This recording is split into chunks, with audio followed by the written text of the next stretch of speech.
Merci, Madame la députée. Maintenant, je suis prête à entendre Monsieur le député de Jacques-Cartier. Merci beaucoup, Madame la Présidente. Mary-Claire Kirkland-Casgrain était élue dans la circonscription de Jacques-Cartier en 1961. Alors, c'est un point de fierté pour nous dans l'ouest de l'île de Montréal de voir les femmes dans des postes importants. Je pense que la citation qui était dite par la gouverneure générale puis aussi par la première ministre du Québec dans le discours inaugural doit et mérite d'être répétée, que chaque fois une femme gagne, chaque fois qu'une femme occupe les plus hautes fonctions, c'est toutes les femmes qui sont gagnantes. Je suis d'accord avec ça. Je sais que la première ministre a été élue par les membres de la CAQ, mais quand même, c'est le deuxième premier ministre féminine au Québec et il faut souligner parce que c'est important. Moi, je suis un frère de 4 sœurs, puis j'ai 3 nièces. Puis le député de Saint-Laurent, un jour, va avoir un petit bébé, une fille. Alors, imaginez ça, toutes des bas que je vais perdre à la maison. En tout cas, mais une chose à la fois, Madame la Présidente, mais je pense que c'est juste important de souligner ce fait. C'est encore un moment très important pour les femmes du Québec de voir qu'il y a une première ministre féminine et c'est une pointe de fierté, je pense, pour notre nation. Mais maintenant, on va retourner à l'ajout plus politique, Madame la Présidente. Oui, c'est sûr, on peut rêver de l'avenir. Mais n'oubliez pas, Madame la Présidente, qu'un rêve peut être un cauchemar aussi. C'est pas nécessairement toujours positif. Puis si on regarde le bilan de ce gouvernement, je ne peux pas imaginer, après un autre 4 ans d'un gouvernement caquiste, ils vont blâmer toutes les pots cassés sur qui exactement? Parce que depuis 8 ans, je peux comprendre en 2018, il faut repérer des pots cassés de l'ancien gouvernement. Mais cet argumentaire existe toujours, que c'est la faute de l'ancien régime, mais quand même, la ligne commence à être un petit peu moins claire. Est-ce qu'on parle de l'ancien gouvernement libéral ou l'ancien gouvernement de la députée d'Assomption? C'est pas évident. C'est où la rupture avec ce changement-là? Malheureusement, j'ai vu trop de décisions depuis 8 ans, des manques de clarté avec des plans pour mieux gérer, comme par exemple, Madame la Présidente, notre secteur énergétique. Et c'est là que je veux faire un bon résumé de qu'est-ce qui est arrivé depuis 8 ans.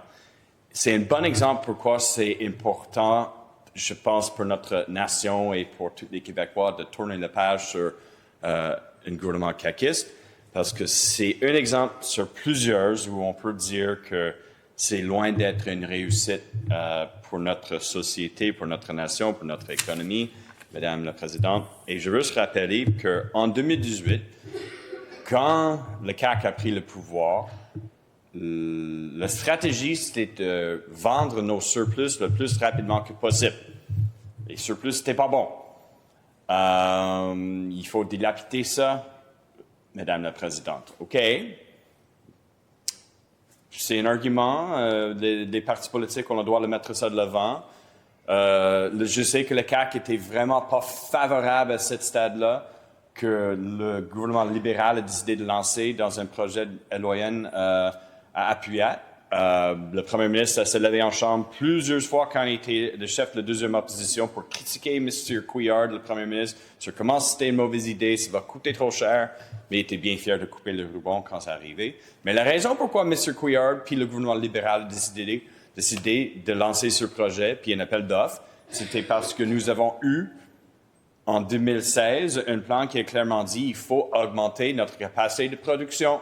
Parce que pour la transition énergétique, c'était nécessaire. Il faut électrifier, il faut bâtir plus des sources d'énergie. Parce que oui, on peut exporter, mais quand même, il faut bâtir plus d'énergie pour notre propre économie et pour faire la transition énergétique. Mais, dans l'opposition, le CAQ n'a vraiment pas aimé ça. Ils n'ont pas pensé que c'était une bonne idée. OK. Quand eux autres, le gouvernement, le CAQ, est arrivé en pouvoir en 2018, bien, on sait qu'on a vu dans le premier mandat, plusieurs projets de loi qui étaient déposés. Au début, c'était pour les trop perçus. Il faut régler ça. Je sais que, Madame la Présidente, vous connaissez le dossier très bien. Mais on n'a pas vraiment réglé cet enjeu avec le premier projet de loi. L'Union des consommateurs était pas mal très claire là-dessus. Avec le premier projet de loi, on a eu l'idée de fixer des tarifs à l'inflation. Et je me souviens, le ministre à l'époque a dit, parce que j'ai posé des questions, mais si jamais il y a une guerre ou une crise mondiale, puis l'inflation augmente d'une façon impressionnante sur une période très courte, qu'est-ce qu'on va faire? Puis lui, il dit, ça ne va jamais arriver, il y a toutes les mesures en place avec des banques mondiales, des institutions sont en place, ça ne va jamais arriver. Malheureusement, on a eu une pandémie. Malheureusement, il y a eu beaucoup de pression sur les chaînes d'approvisionnement. Malheureusement, on a eu une augmentation impressionnante de l'inflation. Et, Madame la Présidente, le gouvernement était obligé de déposer notre projet de loi pour régler le premier projet de loi. Puis il y a aussi toutes les questions autour de la régie de l'énergie. C'est pas eux autres qui vont contrôler, c'est un contre-pouvoir qu'on n'aime pas. Et quand le gouvernement était réélu, ils ont décidé, il faut bâtir maintenant beaucoup plus d'énergie. Il faut bâtir les barrages, il faut bâtir plus des parcs éoliennes. OK. Mais encore, est-ce qu'on a eu un plan depuis 2018, une vraie vision de clarté? Le gouvernement veut aller où? Non. C'était juste, on lance des idées dans l'air, on va avancer, on va vendre nos surplus à New York, on va vendre nos surplus à Massachusetts, on va peut-être faire un projet ici, 5 barrages, une centrale nucléaire, on ne sait pas trop. Puis encore, on arrive avec une autre projet de loi, 69, qui a été adopté par Bayon. Et pendant cette période-là, on fait un changement de 3 PDG d'Hydro-Québec. M. Martel était là au début, puis après ça, il était remplacé par Mme Brochu. Mme Brochu a clairement dit, attendez-vous, vous autres, le gouvernement, là, qui veut vendre toute notre électricité à droite et gauche, envoyer ça à des Américaines, vendre ça à des Américaines, donner ça à des grosses entreprises qui viennent de l'extérieur comme Northvolt. Oh, wow, attendez-vous. C'était le message de Mme Brochu, puis je soupçonne que l'ancien ministre de l'Économie à l'époque, M. Fitzgibbon, a dit, vous n'êtes pas vraiment en lien avec ce que moi et le premier ministre veut faire pour le Québec. Alors, ils ont tassé Mme Brochu, puis ils ont nommé M. Sabia, puis on dit, OK, M. Sabia, on veut qu'Hydro-Québec livre un plan. Alors, M. Sabia dit, OK, je vais répondre à l'appel. Mais quand même, vers la fin de ça, Mme la Présidente, c'est clair que le ministre de l'Économie et M. Sabia n'étaient pas sur la même page. Parce que je me souviens quand M. Sabia a lancé la stratégie d'éoliennes d'Hydro-Québec, le ministre n'était quand même pas informé ni présent. Un peu bizarre, ça. Puis après ça, M. Sabia a décidé de quitter pour servir le pays du Canada à la plus haute instance des fonctionnaires, à côté du nouveau premier ministre, M. Carney. OK. Mais encore un changement à Hydro-Québec. Mme Claudine Bouchard est là maintenant, quelqu'un que j'ai eu le plaisir d'échanger avec en commission. Je pense que c'est quelqu'un de très solide, mais c'est juste un manque de leadership un peu dans le dossier d'énergie aussi, Madame la Présidente, depuis 2018. Plusieurs différents ministres, plusieurs différents PDG d'Hydro-Québec, et encore pas vraiment une vision claire de la part du gouvernement. Hydro-Québec a fait leur part, mais si on parle de le besoin de la main-d'œuvre, Hydro-Québec ne peut pas régler le besoin de la main-d'œuvre au Québec. Ce n'est pas Hydro-Québec qui est responsable exclusivement pour la formation des travailleurs, qui en a besoin environ 10 000 travailleurs pour la réussite de leur plan.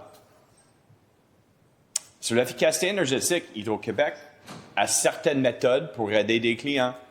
Mais si on parle de le régiment des bâtiments, des règles autour de construire des nouvelles maisons, ce n'est pas Hydro-Québec qui gère ça.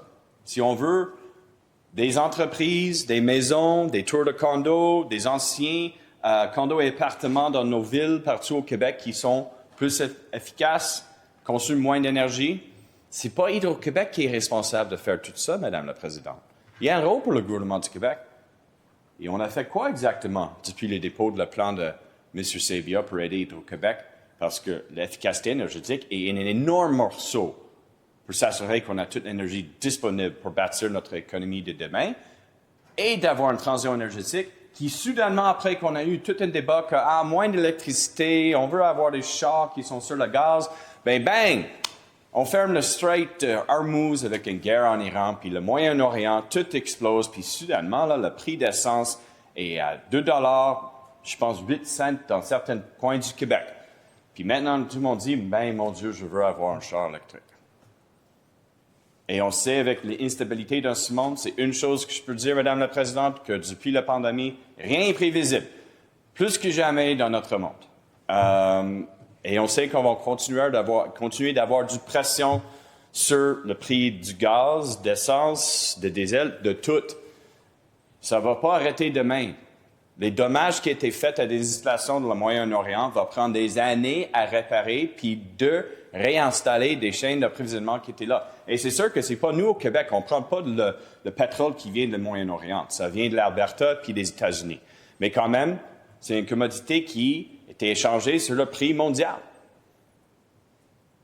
Mais une chose qu'on contrôle, Madame la Présidente, c'est la production d'électricité ici. Et on joue dans les prix un petit peu aussi. Il y a un système qui est en place avec les régies pour s'assurer qu'il y a des prix qui ne sont jamais trop élevés, que tout le monde paye leur juste part. Quand même si je pense présentement les PME du Québec payent peut-être un petit peu trop, mais en tout cas, ça c'est encore une conséquence de le manque de vision de souveraineté dans le secteur énergétique. Tout ça pour dire, Madame la Présidente, qu'on arrive avec le projet 69, une partie que tout le monde est d'accord avec, une section, c'était le PGIR, le plan de gestion intégré des ressources énergétiques. Mais le premier essai de le gouvernement était un échec. Aucune personne n'était contente. Tout le monde sur le terrain dit, bien, le gouvernement n'écoute pas aucun des acteurs. C'était pas l'objectif de le PGIR. Bref, c'était reporté. Alors, on va probablement voir ça après les prochaines élections, mais on va terminer le mandat sans vision en énergie. Quand même, comme des élus ici, le Premier ministre, l'ancien Premier ministre et la Première ministre a signé une entente sur Churchill Falls. De mémoire, c'est plus le nom de M. Sabia qui est sur le MOU que le Premier ministre. Mais quand même, tout le monde était présent. On n'a jamais vraiment eu une chance d'échanger ici en Chambre les détails de ce plan, le fait qu'Hydro-Québec va verser des centaines de millions de dollars à Terre-Neuve pour un contrat qui termine en 2041. C'est énorme. Je ne dis pas que ce n'est pas nécessairement une bonne entente. Il y a des mégawatts qu'on peut chercher à Terre-Neuve avec des projets. De ce côté-là, c'est super intéressant. Mais quand même, de jamais avoir une bonne chance comme des élus de questionner ceux qui sont responsables pour cette entente-là. On a des petits blocs en crédit, mais honnêtement, Madame la Présidente, ce n'est pas suffisant d'avoir une discussion de fond là-dessus non plus. C'est pourquoi notre chef, Charles Meillard, a demandé à la Premier ministre d'avoir une rencontre là-dessus. On est rendu où exactement? Avoir une bonne discussion. Je pense que tous les autres chefs des oppositions sont intéressés d'une rencontre comme ça, parce que on doit avoir l'heure juste avant les prochaines élections. Et peut-être on va avoir plus d'informations dans les prochaines semaines, on verra, mais quand même, si une entente est signée, ça mérite d'être débattu ici à l'Assemblée nationale. C'est important de connaître tous les détails. Mais encore, c'est juste un exemple que tout vient un petit peu à gauche et à droite dans le dossier énergétique ici à l'Assemblée nationale avec le CAQ. Aucune prévision, aucun plan depuis le départ. Et maintenant, il n'y a pas l'énergie disponible pour nos entreprises. Tout le monde ici, on parle maintenant qu'il y a un comité pour les régions, avec une ministre des régions, mais j'imagine qu'une des choses que beaucoup des entreprises vont dire, leurs députés qui sont sur ce comité, vont dire, bien, on manque d'énergie pour nos projets, pour nos PME. Il n'y a pas l'énergie nécessaire pour les projets résidentiels. C'est un frein énorme sur notre développement économique. Puis il n'y a pas une solution magique dans les prochaines couple années non plus. Parce que quand même, on voit, il y a beaucoup de pushback sur les projets ou des appels d'offres qui étaient lancés par Hydro-Québec dans le sud du Québec. Sans cette énergie-là, par exemple, à Lotbinière, si ce projet n'est pas une réussite, il n'y a pas l'énergie nécessaire pour le développement de l'économie de la vie. C'est le contrat qui a été signé pour l'appel d'offres, c'est de fournir l'électricité pour la vie. On sait qu'on a déjà vu avec Q-Scale, eux autres n'étaient pas capables, Madame la Présidente, de convaincre le gouvernement qu'un bloc d'énergie était nécessaire pour le projet d'agrandissement. Alors, ils ont décidé d'aller en Ontario et ils sont quand même maintenant prêts à vendre des Américains. Un fleuron du Québec. Et une partie de ça, c'est sûr que ça allait à le fait qu'on a dit non à un bloc d'énergie. Et la chose qui est pire, Madame la Présidente, c'est quoi les critères pour être un refus? Pour les entreprises, est-ce que je suis 5e sur la liste des projets dans la région qui en attend pour un bloc d'énergie ou est-ce que je suis 28e? Il n'y a aucune prévisibilité pour nos acteurs économiques, pour nos entreprises. Ils ne sont jamais donné vraiment les vrais détails pourquoi ils ont été refusés. Je ne dis pas qu'il faut rendre ça public, mais maintenant qu'on sait que beaucoup de décisions sont dans les mains de la ministre de l'Économie, les raisons pourquoi mon projet a été refusé sont quoi? Et quand même, si je fais une demande, est-ce que c'est une perte de temps parce que le gouvernement a déjà un projet chouchou? Ça, c'est toutes des questions parce que peut-être ils vont dire, fine, on ne va pas faire un agrandissement présentement. On va mettre notre argent ailleurs dans les autres projets. Quand même, si ce n'est pas une question d'agrandissement, mieux payer leurs travailleurs ou quoi que ce soit, faire une rénovation, je ne sais pas. Rapidement, je veux juste parler aussi que dans le discours de la première ministre, je n'ai pas entendu beaucoup pour les jeunes. Rembourser la taxe de bienvenue, OK, c'était une idée qui était présentée par l'ancien député de Saint-Henri-Sainte-Anne et notre ancien chef, Dominique Anglade. Puis à l'époque, le ministre des Finances a trouvé que ce n'était pas une très bonne idée parce que ça va juste stimuler la demande et rien fait pour l'offre. J'imagine que cet argumentaire tient la route toujours. Ça va être intéressant de savoir c'était quoi les discussions entre la première ministre et le ministre des Finances là-dessus.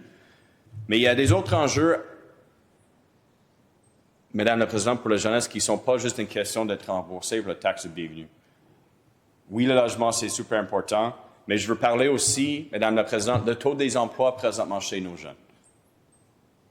Ça grimpe, ça prend de plus en plus de place. Je veux aussi parler du fait qu'il y a toujours beaucoup d'enjeux avec nos ados qui vont de plus en plus vers le crime organisé. Notre réseau des maisons des jeunes manque de financement. Les enjeux de santé mentale chez nos jeunes demeurent très graves et l'accès à des services n'est pas là partout au Québec pour nos jeunes. C'est un échec. Il faut faire beaucoup plus pour leur prévention, Madame la Présidente.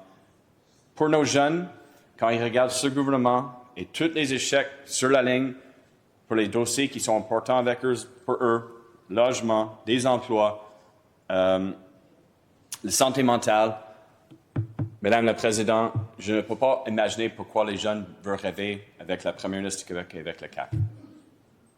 Parce que pour eux autres, présentement, ils sont déprimés et ils ne voient pas grand-chose dans leur avenir. Et seulement un gouvernement libéral peut offrir une vision différente, puis offrir l'espoir à nos jeunes. Pas un autre référendum, pas les idées de la gauche radicaux, mais un gouvernement qui est responsable, qui va bâtir un vrai avenir pour notre jeunesse. Alors, Madame la Présidente, je veux déposer une motion de greffe.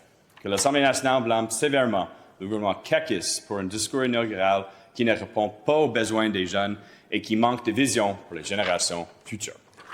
Merci, Madame la Présidente. Merci, Monsieur, pour votre intervention. Monsieur le député, votre motion de grief est déposée sous réserve de sa recevabilité.